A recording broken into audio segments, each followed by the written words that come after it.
It began with nothing more than a sound, a laugh, quick, sharp, unmeasured. To anyone else, it would have been a fragment of air, an accident of reflex. But to them, it was a blade. You didn't know it at the time, but in that moment, something inside them cracked. Confidence is not destroyed by silence nor by absence.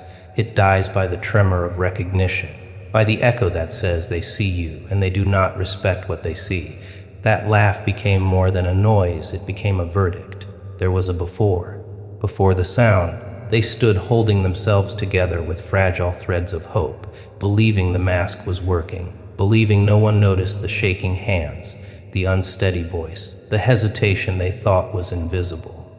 But your laugh tore through the illusion. It was the signal fire that burned away their disguise. In that single instant, they felt the room tilt against them, as though every wall had eyes and every shadow was whispering.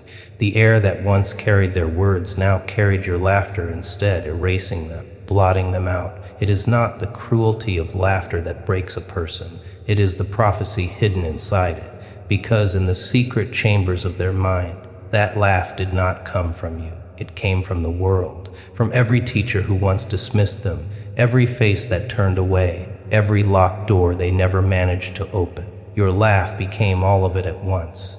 It reached back into their past, summoned the ghosts of failure, pressed them into the present, and etched them into the future. A moment that felt small to you became eternal to them.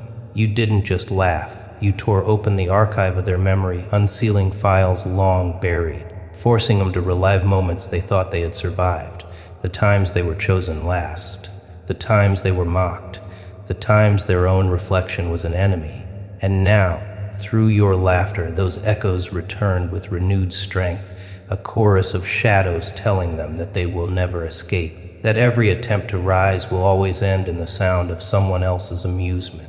And yet beneath the collapse, another force stirred, because in humiliation lies transformation. Your laugh, though unintentional, did what silence never could. It forced them to confront the truth they had been avoiding, that their foundation was not solid, that their strength was untested, that their confidence was only a costume easily stripped away. You exposed their weakness, and in doing so, you handed them a map, pain as a compass, humiliation a direction. Now they knew where the wound was. Now they knew what needed to be reforged.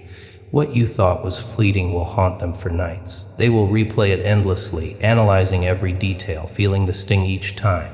But eventually, the sting may harden into armor, and one day, when they no longer crumble at the sound of laughter, when their confidence is rebuilt not on illusion but on steel, they will remember the spark that began it all. Your laugh. A moment you forgot, but one they never could. And in that remembrance they will carry both their downfall and their rebirth, an origin written in the sound of betrayal, the sound of awakening. The laugh was brief, almost nothing, but when it struck, it was not the sound itself that mattered. It was the weight of eyes that followed. You felt them, hundreds of invisible arrows piercing through your skin, as if every gaze was a secret verdict cast against you. Before, you were part of the room, just another voice in the current of noise. Now you were separated, placed under glass, a specimen for silent judgment. The laugh branded you, and the eyes confirmed it. That is the cruelty of the crowd. They don't need to speak for you to hear them. Their silence is heavier than words, sharper than knives. In that silence, you began to fracture. Each face seemed to carry a hidden thought. Each glance stretched into eternity. Did they pity you, mock you, or worse? Did they simply dismiss you, reducing your presence to something less than human? What was once an ordinary space became a stage of shadows, and you stood at its center, stripped bare under the gaze of an unkind audience. You could not escape their vision, even if no one was watching anymore. Your mind forced you to believe that every eye was still locked onto you, dissecting your weakness, feeding on it. The truth is, this confidence never dies with the sound of laughter. It dies in the echo, in the unspoken aftermath where your imagination poisons itself.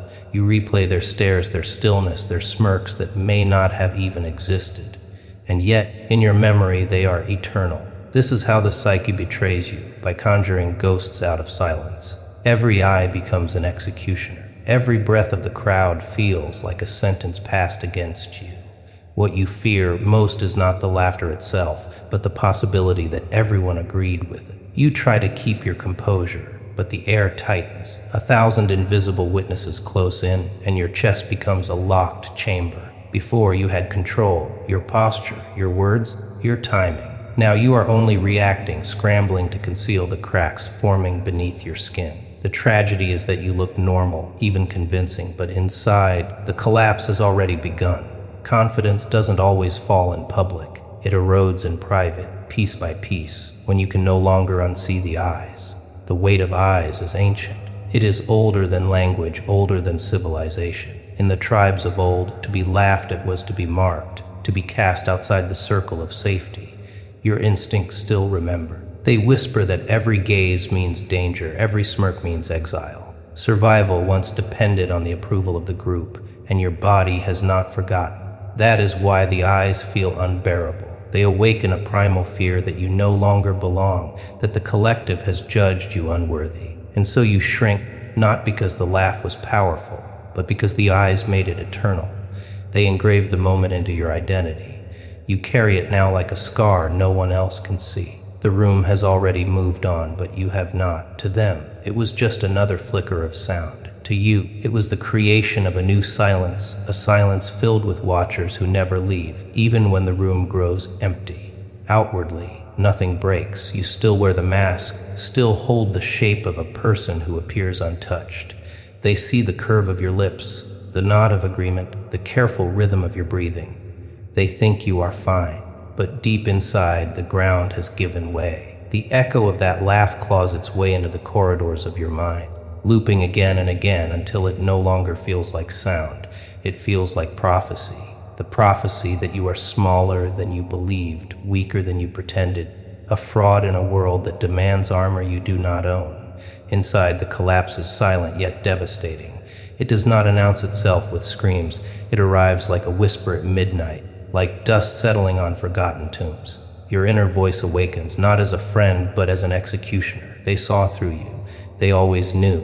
You are nothing. Each syllable is a knife turned inward, cutting not flesh but the scaffolding of your worth. You try to resist, but the voice grows louder, stronger, fed by every memory you tried to bury, the failed test, the mocking glance, the door slammed in your face years ago. Now they all return, summoned by one careless laugh. Confidence was never stone. It was glass, carefully arranged, polished to reflect strength. And with that single fracture, the entire structure shivers, crumbles, collapses. You feel the weight of 1,000 unseen eyes pressing against your skin, dissecting every movement, stripping you of dignity. Even when no one is looking, you feel watched. Even in silence, you hear judgment. The world has transformed into a stage where you are no longer the actor, but the spectacle trembling under invisible spotlights. There is no explosion, no violent breakdown, just the slow unraveling of threads pulled one by one until you are hollow. Your laugh in return was a mask, your smile was camouflage, and they believed it. They believed you were untouched, that you were in control. That is the cruelest part. The betrayal comes not from them, but from yourself, from the split between the face you show and the battlefield you hide. You are both soldier and casualty, waging war against a phantom enemy that looks exactly like you. The silence of this collapse is more dangerous than noise because silence is patient. Silence lingers. It spreads through the cracks of your identity like black water seeping into stone. It rewrites how you walk, how you speak, how you breathe. It erases the boldness in your stride and replaces it with hesitation. It reshapes your voice into something softer, cautious, apologetic. The collapse does not scream. It whispers, and the whisper is eternal. And yet, in that silence, something stirs. A shadow you have not yet named. The collapse feels final, but beneath its ashes lies the seed of transformation. Pain becomes pattern. Pattern becomes strategy. You learn what not to reveal, what not to trust, what not to believe. You begin to recognize the fragility of others because you've seen your own. That laugh broke you, yes. But in the ruins of who you were, something else waits to rise. Not yet, not now. For now you remain fallen, silent, unseen. But the watchers will regret mistaking silence for defeat. You never see the wound when it happens. There is no blood, no scar you can point to, only the invisible fracture in the space between who you thought you were and what you suddenly feel yourself to be. A laugh cuts sharper than steel because it bypasses the flesh and goes straight to the architecture of your identity. It slices into the foundations you've been patching together for years, foundations that were already brittle from the echoes of childhood whispers, from the sting of old betrayals, from the unspoken knowledge that deep down you were never as untouchable as you wanted to believe. One sound, one moment, and all the ghosts hidden beneath your skin rise to the surface, as if they had been waiting for this precise hour to attack. You tell yourself it was nothing, just a noise. But the body doesn't lie, and your chest tightens as if the air itself has conspired against you. The laugh doesn't stay in the room where it was born. It follows you. It tunnels inward, attaching itself to memory after memory like a parasite, linking present humiliation with every moment you felt small, unseen, or dismissed. Suddenly, you aren't in this moment anymore. You are standing in a classroom where the teacher's eyes glance past you, or in a hallway where faces blur together but the smirks never fade, or at a table where silence carried more cruelty than words ever could. The anatomy of the wound is never clean. It is a layering of past and present, an orchestra of every scar vibrating at once. And here lies the truth you don't want to acknowledge. You weren't wounded by the laugh itself. You were wounded by the way it unlocked the vault of your insecurities. It acted as a key, opening doors you swore were sealed, releasing the swarm you had locked away. That is the cruelty of humiliation. It doesn't create weakness, it exposes it. It tells you, in one merciless instant, that you are still carrying every shadow you thought you had outrun. You begin to feel betrayed, not just by them, but by yourself. Because you had convinced the world that you were strong, composed, untouchable. You wore masks carved from silence and armor, built from carefully rehearsed confidence. But beneath it all, there was still a fracture line waiting. And now you see how fragile the performance truly was. One laugh revealed what countless battles had failed to uncover. That strength, when it is only borrowed, crumbles under ridicule. Yet within that revelation is something far more dangerous. When you stare into the anatomy of your wound long enough, you begin to see its design. Pain is not random. It has patterns, channels, a blueprint. It is surgical, deliberate, as if your psyche has been cut open to show you the exact map of your vulnerabilities. You see where you are weakest. You see where the cracks run deepest.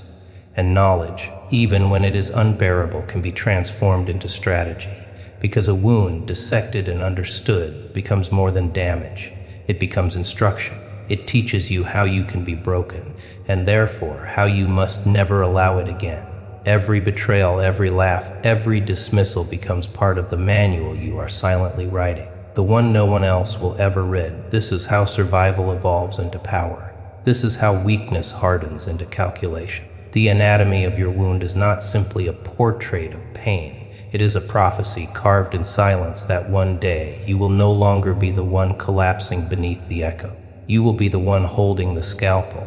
Shame does not dissolve, it mutates. When their confidence cracked beneath the weight of your laugh, it did not simply vanish into silence.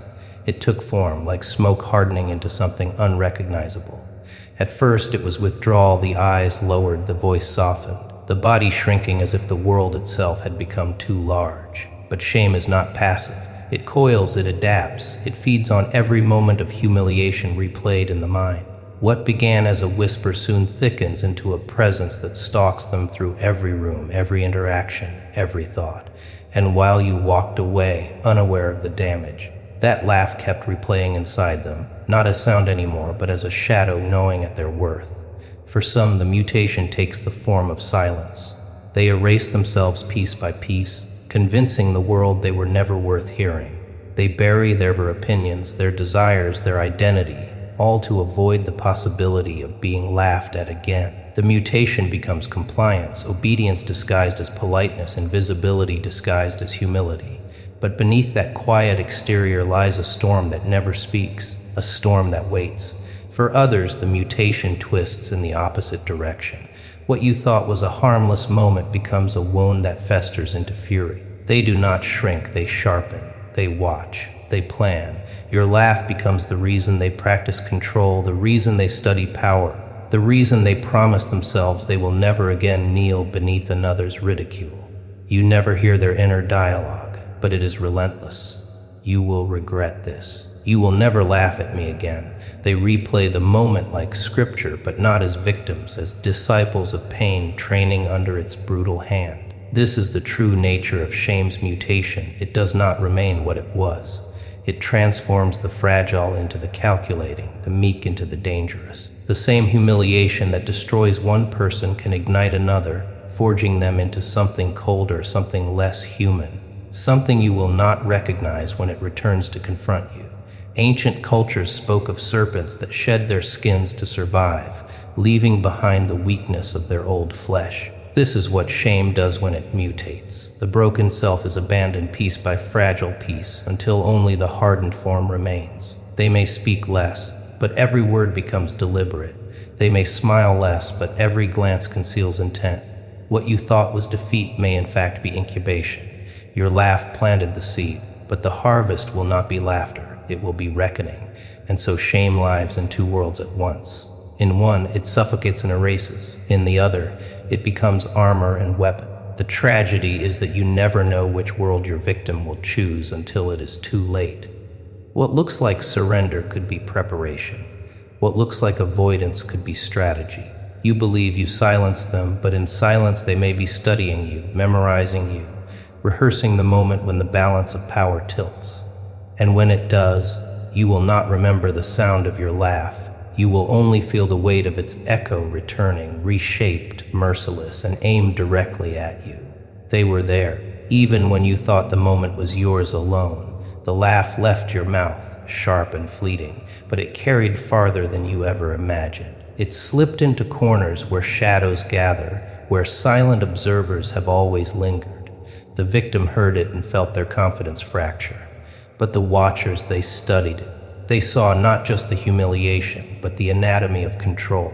They marked the exact moment when sound became a weapon, when vulnerability cracked open and revealed its trembling core. And they took note not with pity, but with precision. The world is full of these unseen eyes. Some hover on the edges of crowds, their expressions unreadable. Some sit behind walls of silence, cataloging every failure, every stumble, every misplaced laugh. They do not react the way others do. While most forget, the watchers remember. While others turn away, they lean closer. They understand that power rarely reveals itself in declarations. It hides in the fractures, in the unguarded slip of sound that can undo a soul. What you dismissed as reflex, they interpret as design. And now they know how fragile people truly are. There is a kind of hunger in them, the kind that doesn't announce itself with open teeth, but coils quietly in the dark. They wait. They wait because they understand timing is everything. Confidence, when broken, is not an end. It is an entry point. For them, every collapse is an invitation. Every shame a door left ajar. They will not comfort. They will not console. They will file it away like a secret weapon, waiting for the exact moment to use it. In their hands, a laugh becomes a blade honed for silence, sharper than any insult spoken aloud. And so the victim was not the only one transformed that day. You became an unwitting teacher. You demonstrated how easy it is to bend someone without touching them, how sound alone can fracture pride. The watchers saw this, and in their stillness they absorbed it. To them, weakness is currency, humiliation a map. They are patient architects of downfall, and every collapse they witness becomes another blueprint in their growing archive of human fragility. But the true danger of the watchers is not their knowledge. It is their restraint. They move like shadows across a chessboard, never striking when expected. They let time ferment the wound until it festers into silence, until silence hardens into obedience, until obedience becomes chains. When they finally step forward, they will not laugh. They will not need to. They will press on the fracture you revealed, and the person before them will crumble with no resistance. You may never see them coming. That is their nature. They live in the periphery, thriving in the space between humiliation and consequence. Yet you will feel their presence in subtle ways, the sudden weight of a gaze, the quiet smirk at your hesitation, the way your name lingers in the pause of a conversation. They are not storytellers, they are archivists of collapse. And one day, when the stage is theirs, they will replay what they have learned, and someone else will fall exactly as the victim did under your laugh.